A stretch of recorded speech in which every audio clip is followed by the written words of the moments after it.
Hello friends. This is an advanced project to make online attendance system using RFID RC522 and Node MCU. The main feature of this project is you can manage lot of information about a person, like student ID, first name, last name, and much more.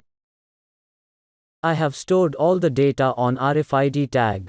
You can also change the data on RFID tag as per your requirements. Here is the wiring diagram. Just connect the RFID reader module to Node MCU as per wiring diagram. I have also used a buzzer. It will beep for 1 second to indicate that the RFID tag is scanned successfully. Next, the project code is available on my GitHub account. I will put the download link in video description. First, we will store the required information on RFID tag.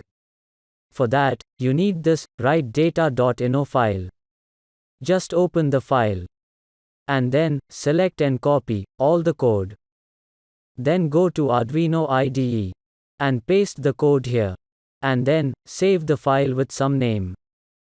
Here, first we need to install the MFRC522 library. You can install it from the library manager. Here, search for MFRC522. Here is the library. I have installed the version 1.4.10. Next, we will enter the information of the student that we want to write on RFID tag. So, go to the loop function. Here, this block of code will write the student ID on block number 4 of RFID tag. And here, I have added the student ID 001, and this ID will be stored on the block number 4 of RFID tag. There are 64 memory blocks on a basic MyFair RFID tag. And you can use these blocks to store data. You can read the entire memory of the tag using dump info example sketch from the MFRC522 library. After uploading the dump info example sketch to your microcontroller, you can visualize the entire memory of the RFID tag in serial monitor. The memory of the tag is divided into sectors and blocks. Here, just focus on the blocks that are highlighted in yellow. These blocks are the data blocks. And we will use only these blocks to store the data. You can see some blocks are highlighted in blue. These are the trailer blocks. They are used to store the access key information, and we will not use them in this project. So, just make sure one thing, never store the data on trailer blocks. Otherwise you might face problems while writing data on RFID tag. Last thing you need to know is the block number. Each block has a unique index number. We will use these block numbers in the code to write data on a specific block. Here, you can see the block number 4. I will store student ID on this block. So in the code, first I have selected the block number 4. And below, here I have entered a student ID. You can enter any type of data here, like student name, phone number, or anything else. The data that you will enter in this field will be stored on block number 4 of RFID tag. Next, we will store the first name on block number 5. For that, just duplicate this code by copy and paste commands. Then change the block num variable to block number 5. And then enter the first name of the student in this field. And this data will be stored on block number 5. Next, we will store the last name of the student on block number 6 of RFID tag. Next, you can see the block number 7 is a trailer block. And we will not store any data on it. So, I will store the next data item on block number 8. And this data item is father's name. So this way, you can store as much data on an RFID tag as you need. There are 48 data blocks on an RFID tag. So, you can store lot of data on the tag. I will store 6 data items on the tag. You can add more data as per your requirements. Now the code is ready. You just upload the code. And then open Serial Monitor. Press the reset button of Node MCU to reset the microcontroller. Now, bring the tag closer to the reader module. That's great. Here you can see, all the data that we have entered in the code is stored on the tag successfully. I have another RFID card. And I have stored data on it for student ID too. So, just prepare your tags using this write-data.ini file. You can prepare as much tags as you need. Next step is to create a Google Sheet. You can log into Google Sheets using your Gmail. Here, create a blank sheet. The sheet is created. Next, we will use first column for attendance date. Second column will be used for attendance time.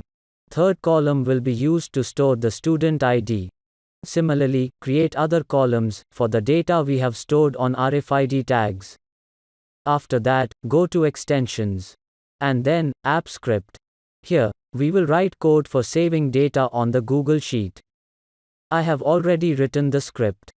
From my GitHub account, open this googlescript.js file. Select all the code, and then copy it. Now, move back to the script editor, and paste the code here. After that, you need to enter your sheet ID here. You can get the sheet ID from your sheet. Here, in the address bar of the web browser, I have highlighted the sheet ID. Just copy it. Then, move back to the script editor. And paste the sheet ID here. Then below, enter your sheet name here. You can get the sheet name from the bottom left corner of your sheet. And then, you need to enter the same sheet name here in the script editor. Next, enter your country time zone here. Sometimes Google Sheet does not display the correct time, even if you have set the correct time zone. Let's suppose the time displayed in the Google Sheet is 6:45 p.m. But your system time is 2:45 p.m. So, there is time difference of -4 hours. And to adjust this time difference, you just enter the -4 here in the hours variable. And your time will become correct. Now the script is ready. Just click on Save button to save the code. Next, we will deploy this code by clicking on New Deployment. Here, just follow the steps to deploy the code.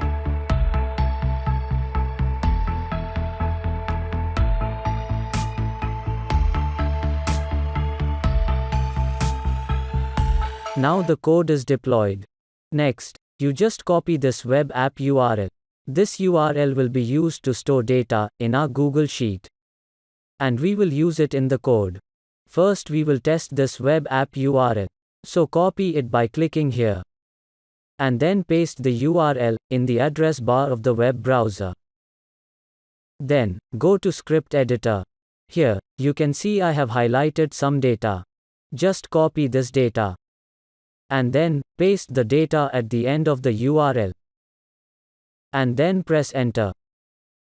Here, you can see the message, data is stored in Google Sheet. You can also verify it from the Google Sheet. As you can see, the web app URL is working fine. And we can use it in the code. So, go to my GitHub account. Here you can see, attendancesystem.ini sketch. This sketch will be used to send data to Google Sheet.